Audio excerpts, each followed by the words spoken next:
Poe ke 112 si Wildan ngevlog di tahun 2020 genep.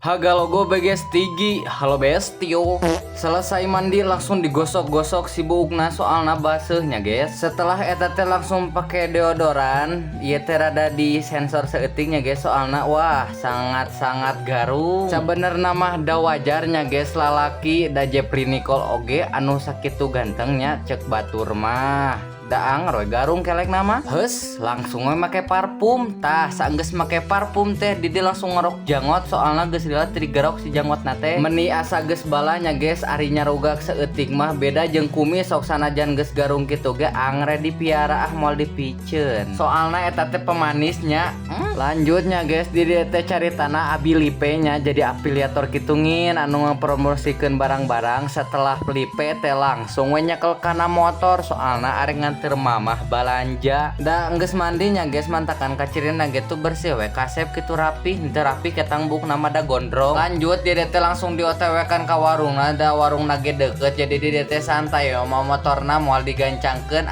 kieu we nikmati perjalanan anu leutik kieu di jalana oge ari ka imah Abi mah da singkat cerita di dia Abi teh geus nepi kana jalan badak jeung deui ieu teh da teu jauh nya posisina jeung warung anu arek balanja maksudna teh warung anu aek di balanjaan ku mamah Abi. Nah saenggeus pengkolan ieu teh geus arek nepi soalna hareupeun pengkolan ieu teh Abi teh ieu teh culang cileung nya ka tukang soalna arek nyibrang. Da teu karasa geus nepi wae di dieu teh BTW ieu teh dibangun deui nya guys. Jadi di-upgrade asal nama nu temok ieu teh eueuh jadi aya ieu nama ada di-upgrade. Biasa nama Abi nungguan teh dina temok eta nya guys tapi da ayeuna mah geus dieusian ku minyak mantakan ayeuna mah dina buruaneun cicing teh nungguan ke kieu we santai nungguan bari ningalikeun anu ngadu ayeuna teh geus usum deui main lang layangan sok asa kabita sok inget basa keleutik hatur thank you.